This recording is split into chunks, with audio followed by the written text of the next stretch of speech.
New York, New York, what's up, New York?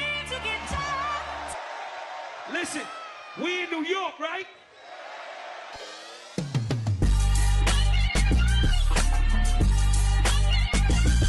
This is hip hop.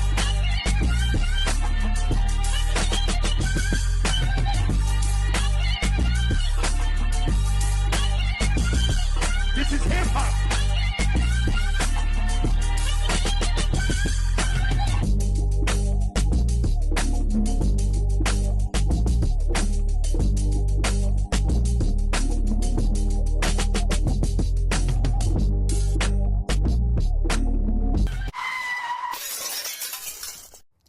It's your host, Mr. CEO, and today on Crash the Industry, we're thrilled to welcome a powerhouse who's transforming lives and shattering glass ceilings.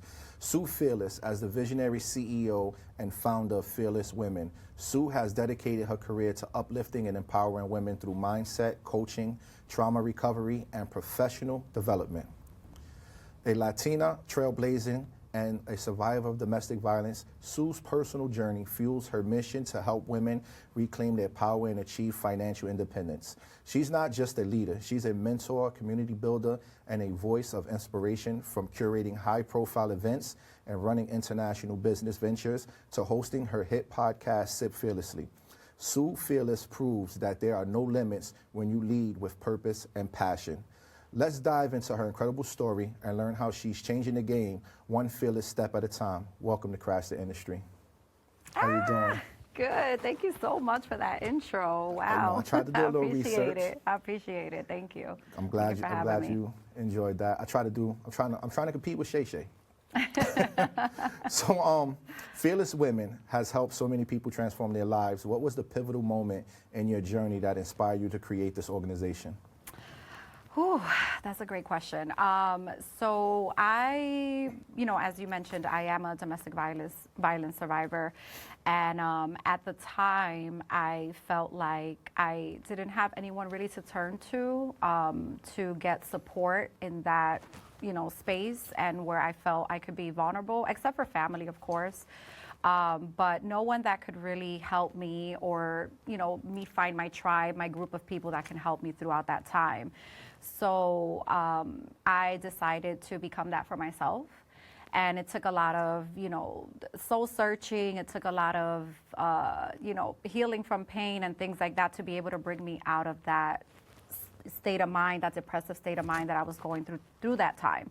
So because of that, I decided that I wanted to start something. I didn't know what it was, but I wanted to start something that was a hub, that was a tribe for women.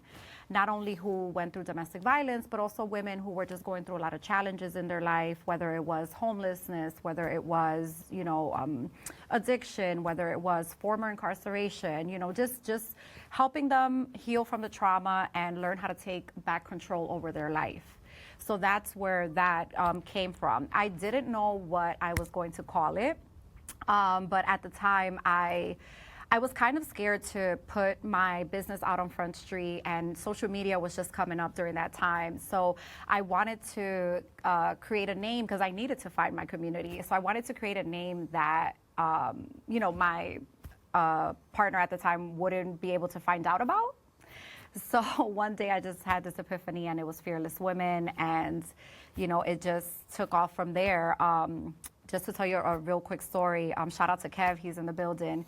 He was actually one of the first people who interviewed me and gave me the opportunity to share my story. And, once he did that, that was major for me, because that same day I had gone through something, and I still had to muster up the courage to go and speak on camera for like one of my first times. And after that, he sat me down and he was like, "You have an incredible story, maybe you should do a show."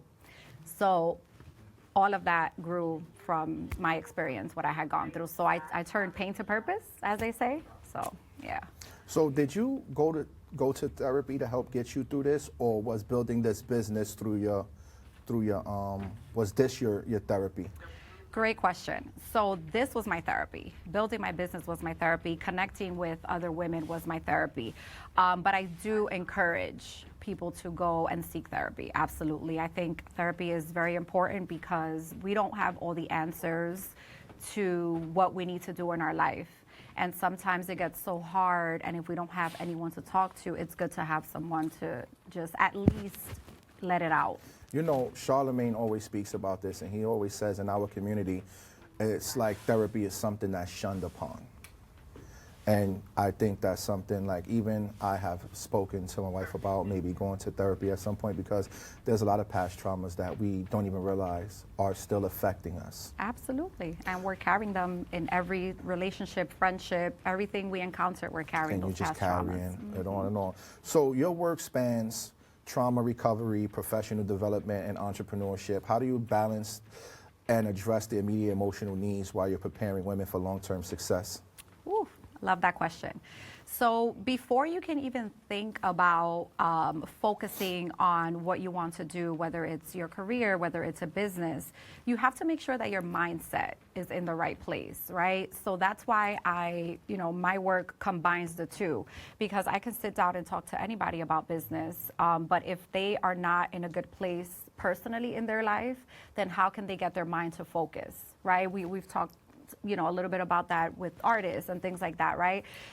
Your mindset has to be in that place where you have come to a point where you believe in yourself so hard that no matter what circumstances you're going through, what challenges you're facing, you're still going to push through and you're going to push hard and bet on yourself to achieve that goal. So before I can even dive into any business conversations, we talk about mindset first. So that's how I'm able to balance it. So you kind of touched on the next question I was going to ask. As a survivor of domestic violence, how do you guide others to heal from their own trauma while maintaining your own emotional resilience? Ooh. It's not easy because a lot of conversations are triggering.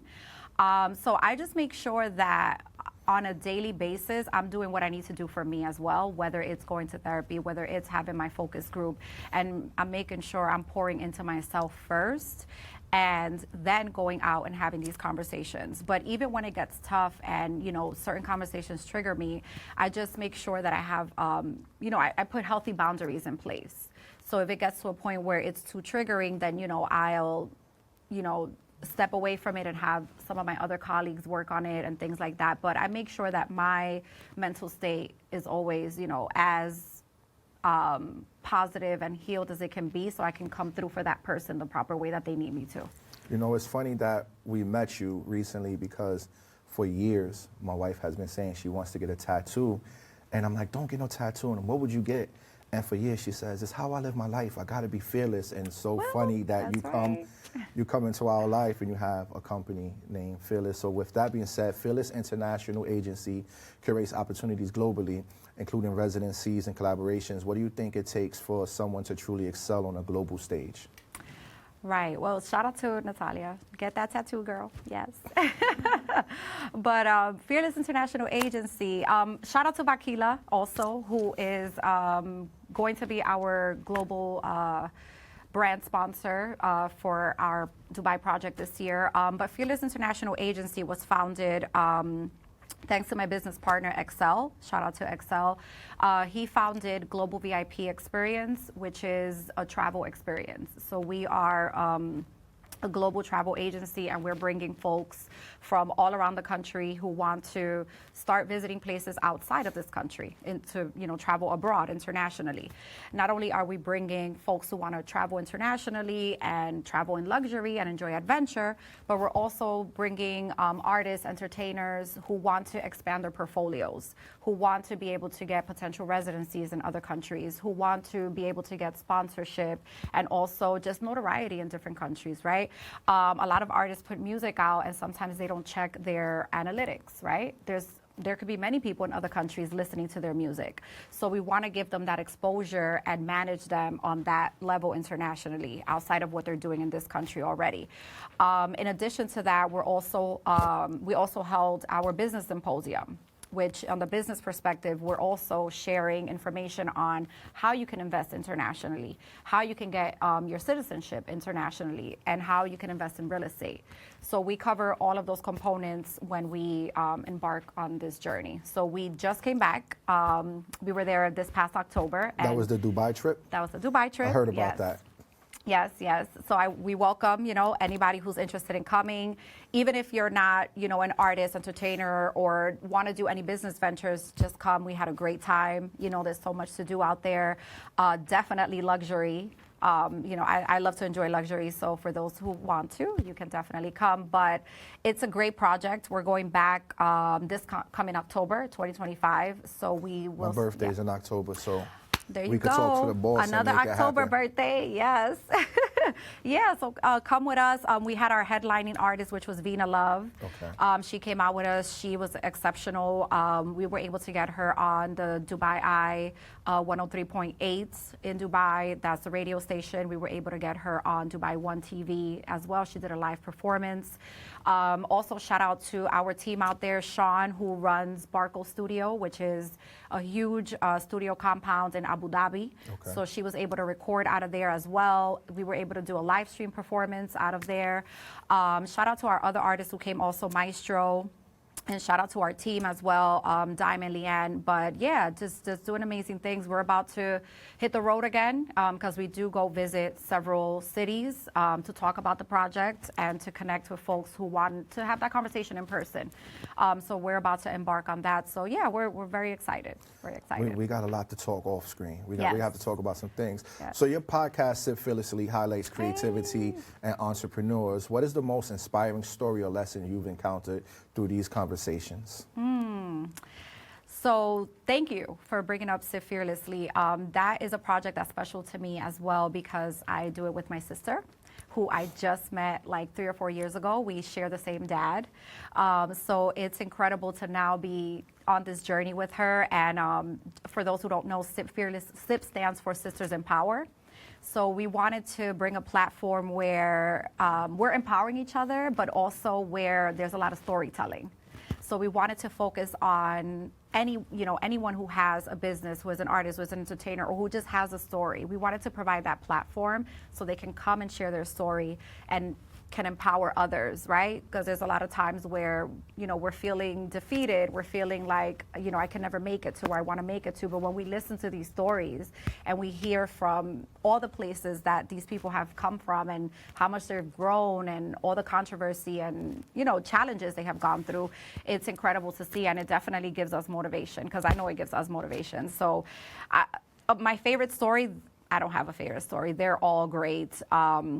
Yeah, they're all great. We did have Ms. Erica Ford last week, who is launching a book. I'm horrible. I'm going to forget the name of the book. The Peace Doctors Playbook. Peace Doctors Playbook. But tap into her because she does a lot of community work with the youth on gun prevention, gun violence prevention, and things like that. So, her mission is leading from the heart, and that's something that I love.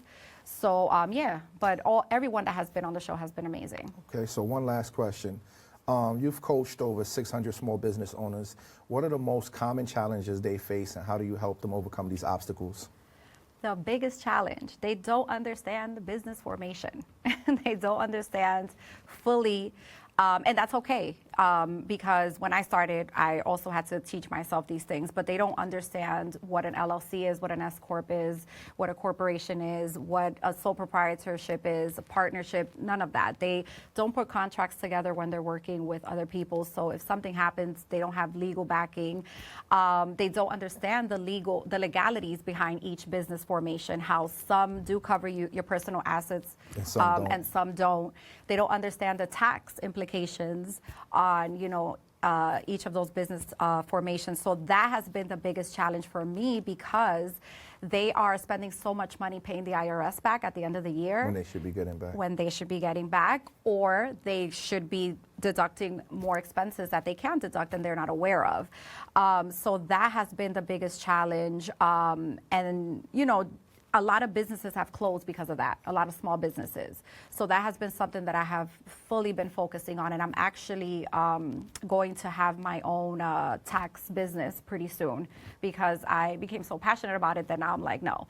Listen, if you guys want to see a tax person, come to me. Even though I know I'm guilty of not doing a lot of things I'm supposed to do with my company. And sometimes I'll speak to Kev and he's like, let's just put this together. And I'm like, yeah, we're going to do it. And you know what I do? 3 months later, we should talk. We should call Kev about this. Right. And it's just certain things. So I'm gonna do one more question. As a Latina CEO and advocate, how do you see your heritage and culture shaping your leadership style and the communities you serve? Oh, I love that question. So I was talking earlier about leaving the corporate industry. One of the main reasons why I left the corporate industry was because I was a Latina and I was different. When I started my corporate career in accounting and finance, I was one of the few people that looked like me, right? I was one of the few people that had curly hair. Was one of the few people that was Latina in the room. So that was a big issue for me because there was a culture clash. So as a Latina, I, empowered myself by learning everything that I needed to learn in that industry, leave it and take that and make something of myself, which is why I got into coaching and I started my coaching business. So as a Latina, I want to continue to break those barriers, and I want Latina women Latinos in general to show up and represent for their, for our heritage, and just know that we can take up space. Anywhere we go, we can take up space. We don't have to act like anyone else, be like anyone else. We can take up space just being who we are as Latinos. And I'm very, proud to be here in the Bronx. Like I was sharing with you, I was born in the Bronx, grew up in Washington Heights, but moved back to the Bronx when I had my children. So I've been here for a long time, and I'm very proud to see everything that everyone's doing here in the Bronx, also BronxNet, and how we're representing for our people. So it's very important for me to represent. Before we get out of heritage. here, talk about your liquor brand and give them your information, how they can reach you online. Yes. So again, shout out to Vodkila. I am an ambassador for them. It is not my brand, but it's amazing. It is vodka and tequila infused, and this is one of their newer bottles, and incredible. It tastes amazing. They are a sponsor for our Dubai project, so definitely check them out. They are in a lot of locations, so you can purchase them. But if you need them, you can holler at me. And where you guys can find me, my page is Sue Fearless, S-U-E, Fearless. Fearless International Agency is the agency that manages the artists that we're taking internationally. Global VIP Experience is the platform for the Global International Concierge. SIP Fearlessly, S-I-P, Fearlessly is our podcast, and Fearless Women is my organization. Thank you so much. Shout out to every one of her companies and partners, and we're going to take it away with you in the back. Thank you so much.